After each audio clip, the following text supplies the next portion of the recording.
When Mordecai, the high priest of the goddess Yaoundé, together with 12 of his most ferocious and efficient underlings, came at morning twilight to seek the infamous heretic Ibon in his house of black gneiss on a headland above the northern main, they were surprised as well as disappointed to find him absent. Their surprise was due to the fact that they had every intention of taking him unawares, for all their plots against Ibon had been carried on with meticulous privacy in underground vaults, with soundproof bolted doors, and they themselves had made the long journey to his house in a single night, immediately following the hour of his condemnation. They were disappointed because the formidable writ of arrest, with symbolic flame-etched runes on a scroll of human skin, was now useless, and because there seemed to be no early prospect of trying out the ingenious agonies, the intricately harrowing ordeals, which they had devised for Ibon with such care. Mordecai was especially disappointed, and the malisons which he muttered when the emptiness of the topmost room had revealed itself were of truly cabalistic length and fearfulness. Ibon was his chief rival in wizardry, and was acquiring altogether too much fame and prestige among the peoples of Muthulan, that ultimate peninsula of the Hyperborean continent. So Mordecai had been glad to believe certain malignant rumors concerning Ibon, and to utilize them in the charges he had preferred. These rumors were that Ibon was a devotee of the long discredited heathen god Tsathoggua, whose worship was incalculably older than man, and that Ibon's magic was drawn from his unlawful affiliation with this dark deity, who had come down by way of other worlds from a foreign universe, in primeval times when the earth was still no more than a steaming morass. The power of Tsathoggua was still feared, and it was said that those who were willing to forego their humanity by serving him would become the heritors of anti-mundane secrets, and the masters of a knowledge so awful that it could only have been brought from outlying planets, coeval with night and chaos. The House of Ibon was built in the form of a pentagonal tower, and possessed 5 stories, including the 2 that were underground. All, of course, had been searched with painstaking thoroughness, and the 3 servants of Ibon had been tortured with a slow drip of boiling hot asphaltum to make them reveal their master's whereabouts. Their continued denial of all knowledge, after a half hour of this, was taken as proof that they were genuinely ignorant. No sign of a subterranean passage was unearthed by delving in the walls and floor of the lower rooms, though Mordecai had even gone so far as to remove the flagstones beneath an obscene image of Tsathoggua, which occupied the nethermost. This he had done with extreme reluctance, for the squat, fur-covered god with his bat-like features and sloth-like body was fearsomely abhorrent to the high priest of the elk goddess, Yaoundé. Returning in renewed search to the highest room of Ibon's tower, the inquisitors were compelled to own themselves baffled. There was nothing to be found but a few articles of furniture, some antique volumes on conjuration, such as might be owned by any sorcerer, some disagreeable and gruesome paintings on rolls of pterodactyl parchment, and certain primitive urns and sculptures and totem poles of the sort that Ibon had been so fond of collecting. Tsathoggua, in one form or another, was represented in most of these. His face even leered with a bestial somnolence from the urn handles, and he was to be found in half the totems, which were those of subhuman tribes, along with the seal, the mammoth, the giant tiger, and the aurochs. Mordecai felt that the charges against Ibon were now substantiated beyond all remaining doubt, for surely no one who was not a worshipper of Tsathoggua would care to own even a single representation of this loathsome entity. However, such additional evidence of guilt, no matter how significant or damnatory, was of small help in finding Ibon. Staring from the windows of the topmost chamber, where the walls fell sheer to the cliff and the cliff dropped clear on 2 sides to a raging sea 400 feet below, Mordecai was driven to credit his rival with superior resources of magic. Otherwise, the man's disappearance was altogether too much of a mystery, and Mordecai had no love for mysteries unless they were part of his own stock in trade. He turned from the window and re-examined the room with minutely careful attention. Ibon had manifestly used it as a sort of study. There was a writing table of ivory with reed pens and various colored inks in little earthen pots, and there were sheets of paper made from a kind of calamite, all scribbled over with odd astronomical and astrological calculations that caused Mordecai to frown because he could not understand them. On each of the 5 walls there hung one of the parchment paintings, all of which seemed to be the work of some aboriginal race. Their themes were blasphemous and repellent, and Tsathoggua figured in all of them, amid forms and landscapes whose abnormality and sheer uncouthness may have been due to the half-developed technique of the primitive artists. Mordecai now tore them from the walls one by one, as if he suspected that Eibon might in some manner be concealed behind them. The walls were now entirely bare, and Mordecai considered them for a long time, amid the respectful silence of his underlings. A queer panel high up on the southeastern side above the writing table had been revealed by the removal of one of the paintings. Mordecai's heavy brows met in a long black bar as he eyed this panel. It was conspicuously different from the rest of the wall, being an oval-shaped inlay of some reddish metal that was neither gold nor copper, a metal that displayed an obscure and fleeting fluorescence of rare colors when one peered at it through half-shut eyelids. But somehow it was impossible with open eyes even to remember the colors of this fluorescence. Mordecai, who perhaps was cleverer and more perspicacious than Eibon had given him credit for being, conceived a suspicion that was apparently baseless and absurd, since the wall containing the panel was the outer wall of the building, and could give only on the sky and sea. He climbed upon the writing table and struck the panel with his fist. The sensations which he felt and the result of the blow were alike astounding. A sense of icy cold, so extreme that it was hardly distinguishable from extreme heat, ran along his hand and arm and through his whole body as he smote the unknown reddish metal. And the panel itself swung easily outward, as if on unseen hinges, with a high sonorous clang that seemed to fall from an incomputable distance. Beyond it, Mordecai saw that there was neither sky nor sea, nor in fact anything he had ever seen or heard of, or had even dreamed of in his most outrageous nightmares. He turned to his companions. The look on his face was half amazement, half triumph. "Wait here till I return," he commanded, and leapt headlong through the open panel. The charges that had been brought against Eibon were indeed true. The sagacious wizard, in his lifelong study of laws and agencies, both natural and supernatural, had taken account of the myths that were prevalent in Muthulan regarding Tsathoggua, and had thought it conceivably worthwhile to make a personal investigation of this obscure, pre-human entity. He had cultivated the acquaintance of Tsathoggua, who in the desuetude of his worship was now driven to lead an existence wholly subterranean. He had offered the prescribed prayers, had made the sacrifices that were most acceptable, and the strange, sleepy little god, in return for Eibon's interest and his devotion, had confided to him certain information that was more than useful in the practice of the black arts. Also, he had presented Eibon with some autobiographical data that confirmed the popular legends in more explicit detail. For reasons which he did not specify, he had come to Earth in former aeons from the planet Sikranosh, the name by which Saturn was called in Muthulan. And Sikranosh itself had been merely a way station in his travels from remoter worlds and systems. As a special reward, after years of service and burnt offerings, he presented to Eibon a large, thin oval plate of some ultra-telluric metal, instructing him to have it fitted as a hinged panel in an upper room of his house. The panel, if swung outward from the walls on open air, would have the peculiar property of giving admittance to the world Sikranosh, many million miles away in space.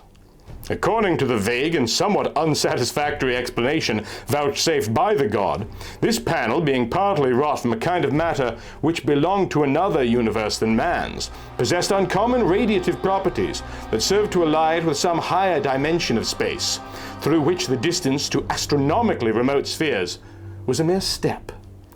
Tsathoggua, however, warned Eibon not to make use of the panel unless in time of extreme need, as a means of escape from otherwise inevitable danger, for it would be difficult, if not impossible, to return to Earth from Sikranosh, a world where Eibon might find it anything but easy to acclimate himself, since the conditions of life were very different from those in Muthulan, even though they did not involve so total an inversion of all terrain standards and norms as that which prevailed in the more outlying planets.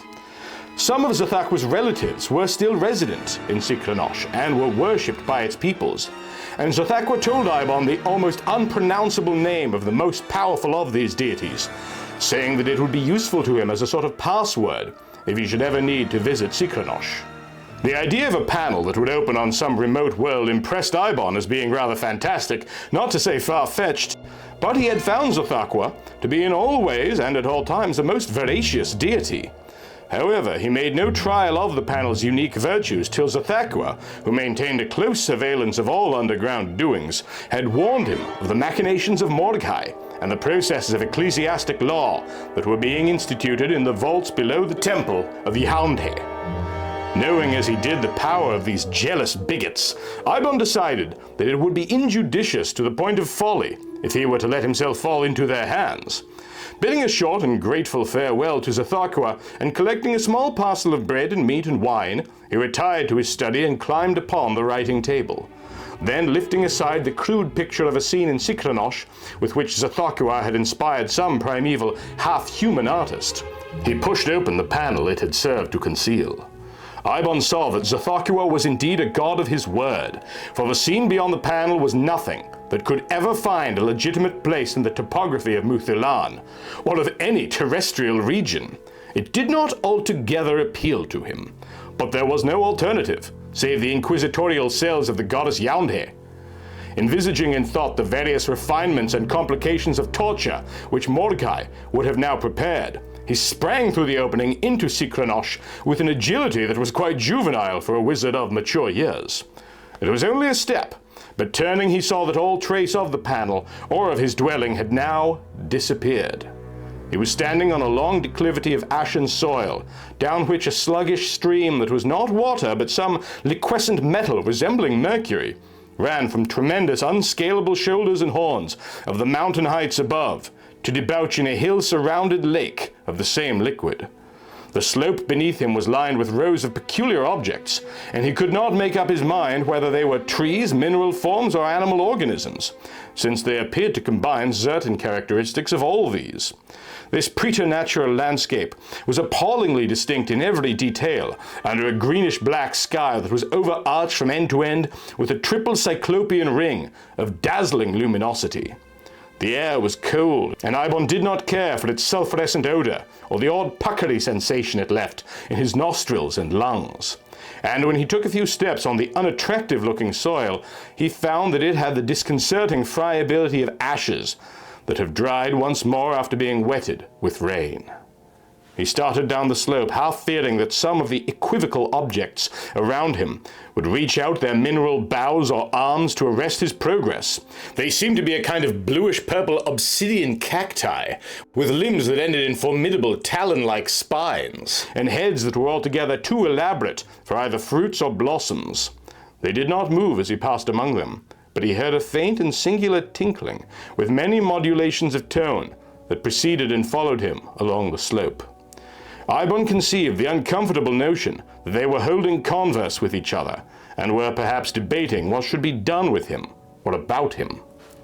However, he reached without mishap or hindrance the end of the declivity, where terraces and ledges of decomposing trap, like a mighty stairway of elder aeons, had rimmed the sunken lake of liquescent metal. Wondering as to the way he should now take, Ibon stood irresolute on one of the ledges.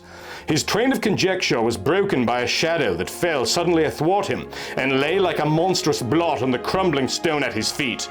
He was not prepossessed by the shadow, it was outrageously defiant of all known aesthetic standards, and its malformation and distortion were no less than extravagant. He turned to see what manner of creature had flung the shadow. This being, he perceived, was not easy to classify, with its ludicrously short legs, its exceedingly elongated arms, and its round, sleepy-looking head that was pendulous from a spherical body, as if it were turning a somnambulistic somersault. But after he had studied it a while, and had noted its furriness and somnolent expression, he began to see a vague, though inverted, likeness to the god Tsathoggua. And remembering how Tsathoggua had said that the form assumed by himself on earth was not altogether that which he had worn in Cyclonosh, Ibon now wondered if this entity was not one of Tsathoggua's relatives. He was trying to recall the almost inarticulable name that had been confided to him by the god as a sort of password, when the owner of that unusual shadow, without seeming to note Ibon's presence, began a descent of the terraces and ledges toward the lake. Its locomotion was mainly on its hands, for the absurd legs were not half long enough for the steps it had to take. Arriving at the lake edge, the creature drank of the fluid metal in a hearty and copious manner that served to convince Ibon of its godship, for surely no being of an inferior biologic order would quench its thirst with a beverage so extraordinary. Then, reascending to the ledge where Ibon stood, it paused and appeared to notice him for the first time. Ibon had finally remembered the outlandish name for which he was groping. Ziul-Quoigmanzar, he sought to articulate. Doubtless the result was not wholly conformable to Sychronosian rules, but Ibon did the best he could with the vocal organs at his command. His auditor seemed to recognize the word, for it peered at Ibon a little less sleepily than before, with its inversely situated eyes, and even deigned to utter something which sounded like an attempt to correct his pronunciation. Ibon wondered how he was ever to learn such a language, or having learned it, how he was ever to pronounce it. However, it hardened him a little to find that he was understood at all. Tsathoggua, he said, repeating the name 3 times, in his most orotund incantatory manner. The topsy-turvy being opened its eyes a trifle more, and again admonished him, uttering the word Tsathoggua with an indescribable abbreviation of vowels and thickening of consonants. Then it stood regarding him for a while, as if in doubt or cogitation. Finally, it raised one of its ell-long arms from the ground and pointed along the shore, where the mouth of a low valley was discernible among the hills. It said distinctly the enigmatic words, Ichhuidlosh Odchronch. And then, while the sorcerer was pondering the significance of this unusual locution, it turned away from him and started to reascend the higher steps, toward a rather spacious cavern with columned opening that he had not heretofore perceived. It had hardly passed from sight into the cavern when Ibon was greeted by the high priest Mordecai, who had readily followed him by his tracks in the ashen soil. "Detestable sorcerer! Abominable heretic! I arrest you," said Mordecai, with pontifical severity. Ibon was surprised, not to say startled, but it reassured him to see that Mordecai was alone. He drew the sword of highly tempered bronze which he carried and smiled. "I should advise you to moderate your language, Mordecai," he admonished. "Also, your idea of arresting me is slightly out of place now, since we are alone together in Sychronosh, and Muthulan and the temple cells of Yaoundé are many million miles away." Mordecai did not appear to relish this information. He scowled and muttered, "I suppose this is some more of your damnable wizardry." Ibon chose to ignore the insinuation. "I have been conversing with one of the gods of Sychronosh," he said magniloquently. "The god, whose name is Ziul-Quoigmanzar, has given me a mission to perform, a message to deliver, and has indicated the direction in which I should go. I suggest that you lay aside our little mundane disagreement and accompany me. Of course, we could slit each other's throats or eviscerate each other, since we are both armed. But under the circumstances, I think you will see the puerility, not to mention the sheer inutility, of such a proceeding. If we both live, we may be of mutual use and assistance in a strange world whose problems and difficulties, if I mistake not, are worthy of our united powers." Mordecai frowned and pondered. "Very well," he said grudgingly, "I consent. But I warn you that matters will have to take their course when we return to Muthulan." "That," rejoined Ibon, "is a contingency which need not trouble either of us. Shall we start?" The 2 Hyperboreans had been following a defile that wound along the lake of fluid metal among hills whose vegetation thickened and grew more various as their height decreased. It was the valley that had been indicated to the sorcerer by the topsy-turvy biped. Mordecai, a natural inquisitor in all senses, was plying Ibon with questions. Who or what was the singular entity that disappeared in a cavern just before I accosted you? "That was the god Ziul-Quoigmanzar." "And who, pray, is this god? I confess that I have never heard of him." "He is the paternal uncle of Tsathoggua." Mordecai was silent, except for a queer sound that might have been either an interrupted sneeze or an exclamation of disgust. But after a while he asked, And what is this mission of yours?" "That will be revealed in due time," answered Eibon with sententious dignity. "I'm not allowed to discuss it at present. I have a message from the god which I must deliver only to the proper persons." Mordecai was unwillingly impressed. "Well, I suppose you know what you are doing and where you are going. Can you give me any hint as to our destination?" "That too will be revealed in due time." The hills were lapsing gently to a well-wooded plain whose flora would have been the despair of earthly botanists. Beyond the last hill, Eibon and Mordecai came to a narrow road that began abruptly and stretched away in the distance.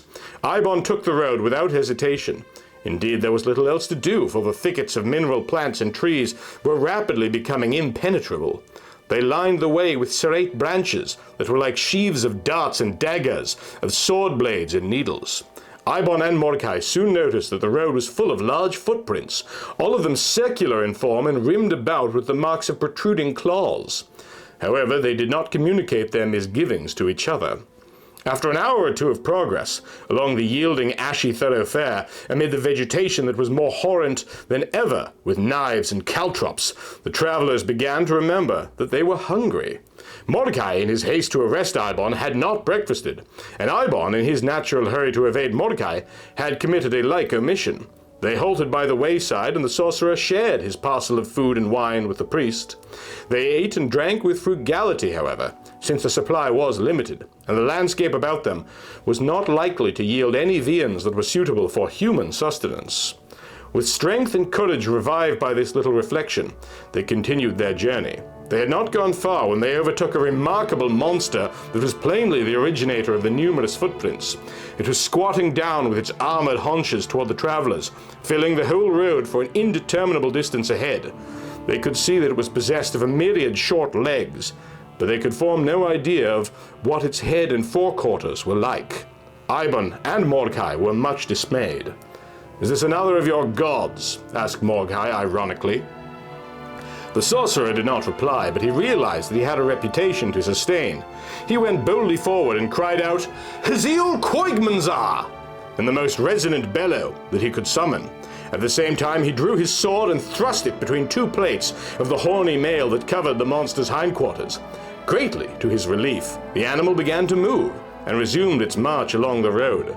The Hyperboreans followed it, and whenever the creature slackened its pace, Eibon would repeat the formula, which he had found so effective. Mordecai was compelled to regard him with a certain awe. They traveled on in this manner for several hours. The great luminous triple ring still overarched the zenith, but a strangely small and chilly sun had now intersected the ring and was declining toward the west of Sikranosh. The forest along the way was still a high wall of sharp metallic foliage, but other roads and paths and byways were now branching off from the one that the monster followed. All was very silent, except for the many-footed shuffling of this uncouth animal, and neither Eibon nor Mordecai had spoken for miles. The high priest was regretting more and more his rashness in pursuing Eibon through the panel, and Eibon was wishing that Tsathoggua had given him the entree to a different sort of world. They were startled out of their meditations by a sudden clamor of deep and booming voices that rose from somewhere in advance of the monster. It was a veritable pandemonium of unhuman guttural bellowings and croakings, with notes that were somehow suggestive of reproof and objurgation, like shrewish drums, as if the monster were being scolded by a group of unimaginable entities. "Well," queried Mordecai. "All that we are destined to behold will reveal itself at the proper time," said Eibon. The forest was thinning rapidly, and the clamor of termagant bellows was drawing closer.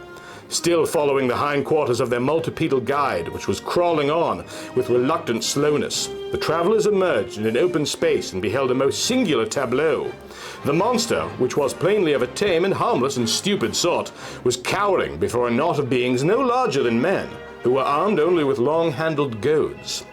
These beings, though they were bipeds and were not quite so unheard of in their anatomic structure as the entity which Eibon had met by the lake, were nevertheless sufficiently unusual, for their heads and bodies were apparently combined in one, and their ears, eyes, nostrils, mouths, and certain other organs of doubtful use were all arranged in a somewhat unconventional grouping on their chests and abdomens. They were wholly naked and were rather dark in color, with no trace of hair on any part of their bodies. Behind them, at a little distance, were many edifices of a kind which hardly conformed to human ideas of architectural symmetry. Eibon strode valorously forward, with Mordecai following discreetly. The torso-headed beings ceased their scolding of the fawning monster and peered at the Earthmen with expressions that were difficult to read on account of the odd and baffling relationship of their features. "Hzil Quaigmanzar, Tsathoggua," said Eibon with oracular solemnity and sonority. Then, after a pause of hieratic length, "Ichwi Dlosh Odklonk." The result was indeed gratifying, and was all that could be expected, even from a formula so remarkable. For the Sychronotian beings dropped their goads and bowed before the sorcerer till their featured bosoms almost touched the ground. "I have performed the mission. I have delivered the message given me by Hzil Quaigmanzar," said Eibon to Mordecai. For several Sychronotian months, the two Hyperboreans were the honored guests of this quaint and worthy and virtuous people, who called themselves the Blemfroims. Eibon had a real gift for language and made progress in the local tongue far more readily than Mordecai. His knowledge of the customs, manners, ideas, and beliefs of the Blemfroims soon became extensive, but he found it a sort of disillusionment as well as of illumination. The armored monster that he and Mordecai had driven before them so valiantly was, he learned, a domestic beast of burden that had strayed away from its owners amid the mineral vegetation of the desert lands adjoining Vlor, the chief town of the Blemfroims. The genuflections with which Eibon and Mordecai had been greeted were only an expression of gratitude for the safe return of this beast, and were not, as Eibon had thought, an acknowledgement of the divine names he had quoted and the fearsome phrase, "Ichwi Dlosh Odklonk."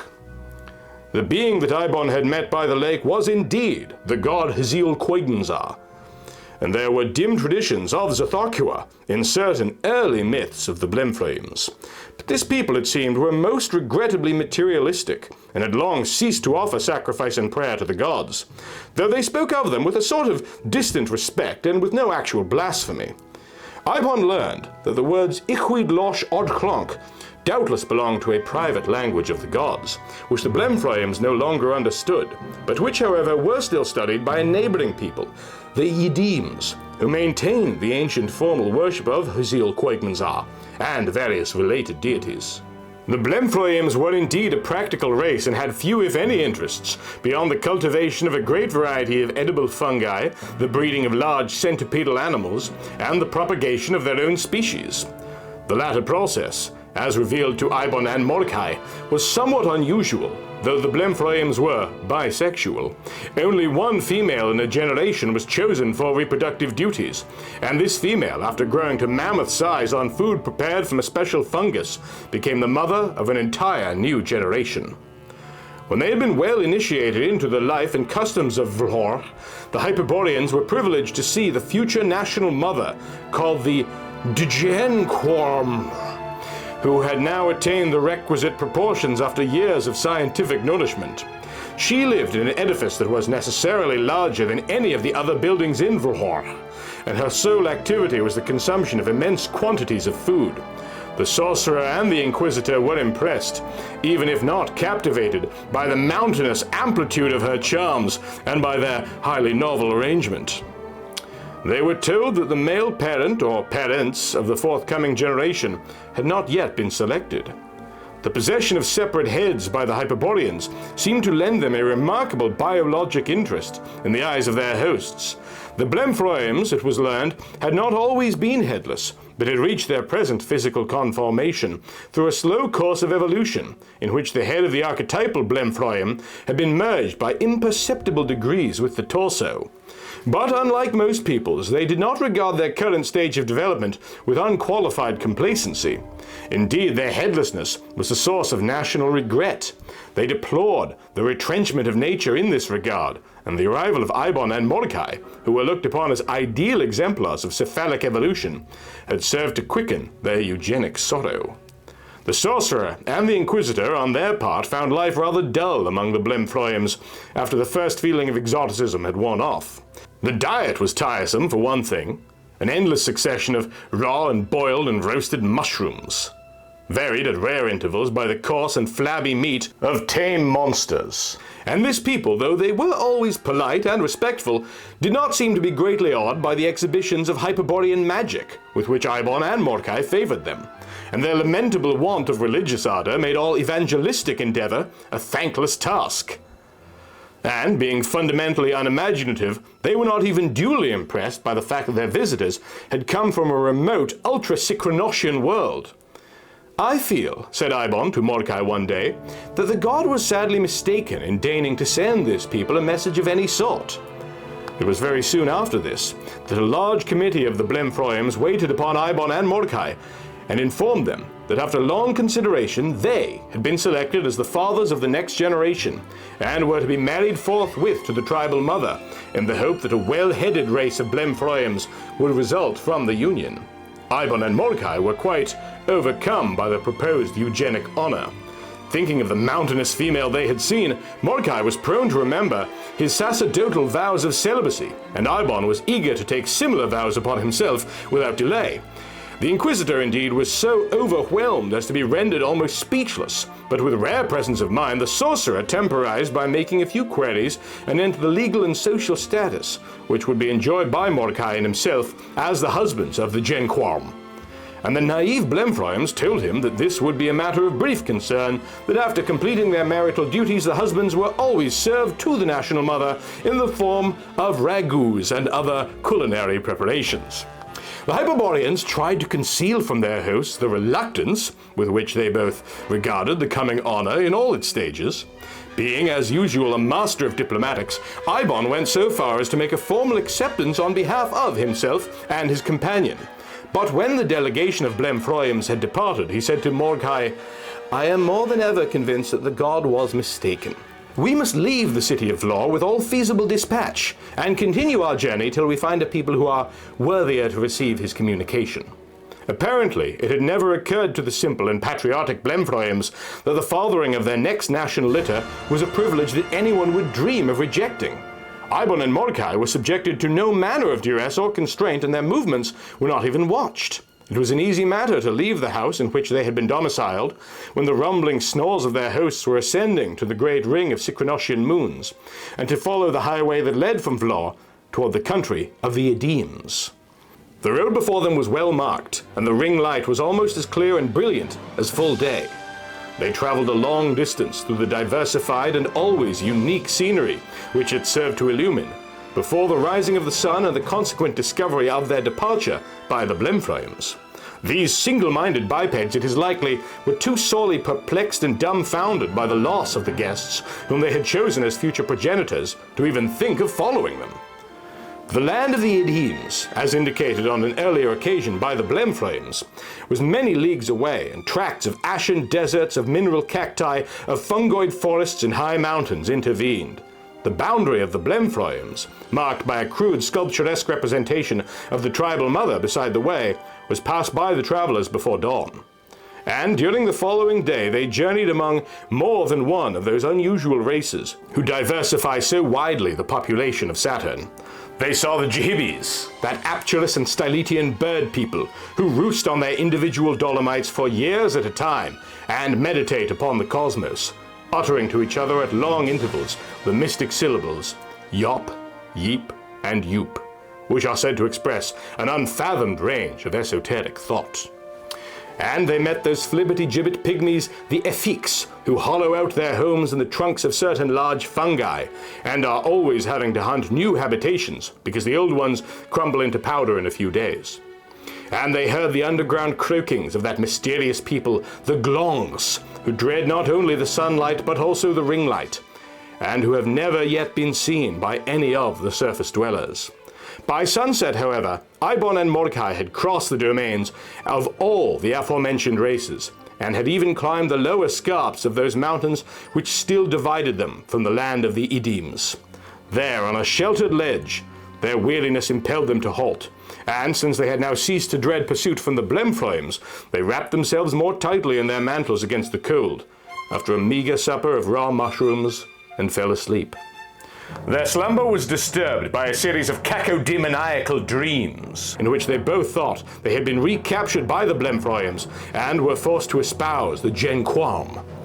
They awoke shortly before dawn from visions whose details were excruciatingly vivid, and were more than ready to resume their ascent of the mountains. The slopes and cliffs above them were desolate enough to have deterred any travelers of inferior hardihood or less cogent fears. The tall woods of fungi dwindled ere long to tiny growths, and soon they lessened to forms that were no bigger than lichens. And after these there was nothing but black and naked stone. The wiry and slender Ibon suffered no great inconvenience from the climb, but Mordecai, with his sacerdotal girth and bulk, was soon winded. Whenever he paused to recover his breath, Ibon would say to him, "Think of the national mother," and Mordecai would climb the next declivity like an agile but somewhat asthmatic mountain sheep. They came at noon to a pinnacle-guarded pass from which they could look down on the country of the Idhemes. They saw that it was a broad and fertile realm, with woods of mammoth mushrooms and other thallophytes that excelled in size and number those of any other region they had yet traversed. Even the mountain slopes were more fruitful on this side, for Ibon and Mordecai had not descended far when they entered a grove of enormous puffballs and toadstools.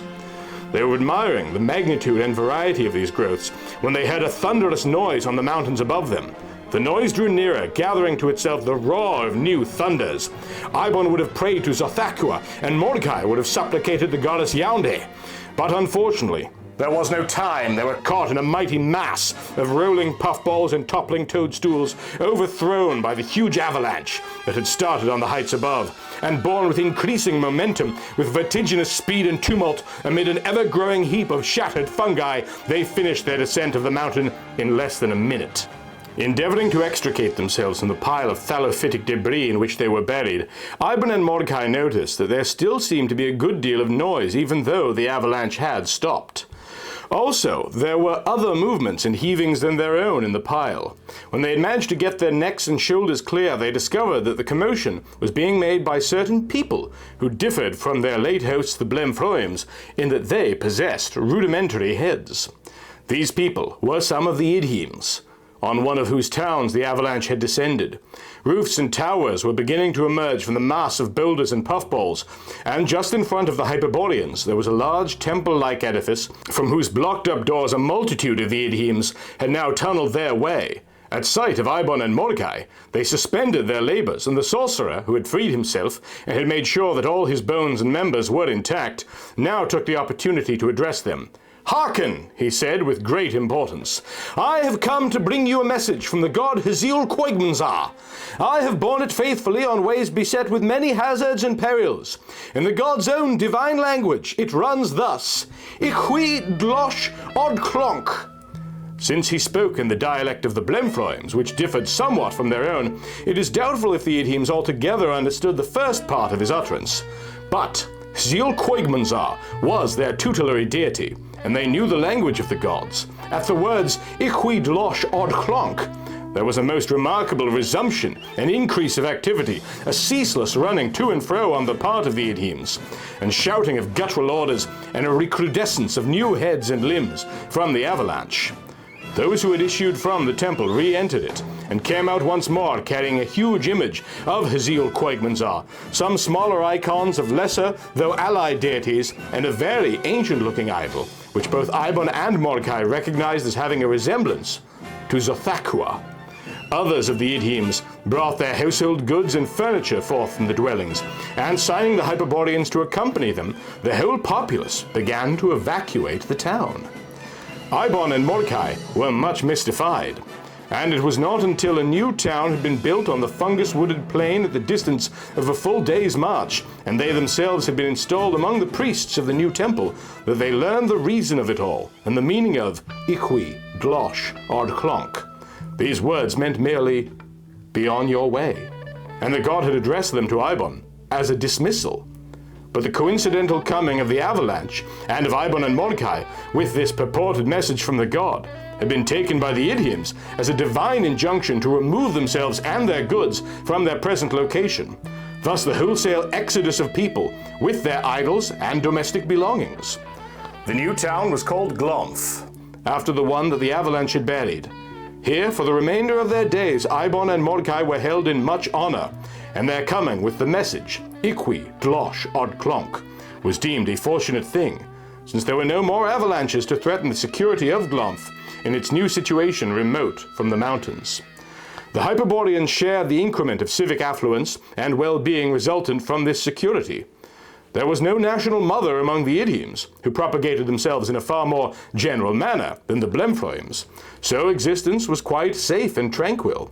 Ibon, at least, was really in his element, for the news which he brought of Tsathoggua, who was still worshipped in this region of Sekranosh, had enabled him to set up as a sort of minor prophet, even apart from the renown which he enjoyed as the bearer of the divine message and as the founder of the new town of Glomf. Mordecai, however, was not entirely happy. Though the idioms were religious, they did not carry their devotional fervor to the point of bigotry or intolerance, so it was quite impossible to start an inquisition among them. But still there were compensations. The fungus wine of the idioms was potent, though evil tasting, and there were females of a sort, if one were not too squeamish. Consequently, Mordecai and Ibon both settled down to an ecclesiastic regimen which, after all, was not so radically different from that of Muthulan, or any other place on the planet of their birth. Such were the various adventures, and such was the final lot of this redoubtable pair in Sekranosh. But in Ibon's tower of black gneiss, on that headland of the northern sea in Muthulan, the underlings of Mordecai waited for days, neither wishing to follow the high priest through the magic panel, nor daring to leave in disobedience of his orders. At length they were recalled by a special dispensation from the Hierophant who had been chosen as Mordecai's temporary successor. But the result of the whole affair was highly regrettable from the standpoint of the hierarchy of Yaoundé. It was universally believed that Ibon had not only escaped by virtue of the powerful magic he had learned from Tsathoggua, but had made away with Mordecai into the bargain. As a consequence of this belief, the faith of Yaoundé declined, and there was a widespread revival of the dark worship of Tsathoggua throughout Muthulan in the last centuries before the onset of the Great Ice Age. One thing I really enjoy about these Clark Ashton Smith stories is that he does not always take himself very seriously, and just lets himself be weird, and I think that's really fun. You know what else is fun? Is reading nice little comments from you guys. So please, leave a comment if you enjoyed this video, hit the like button, share it with a friend, and if you really enjoyed it, please consider becoming a monthly Patreon supporter, like all of these incredible people whose names you see here. Particular thanks to Andre D, Bananafish, Metamorph, Michael Fattori, and Zanazira. Thanks for watching, and thanks for being you.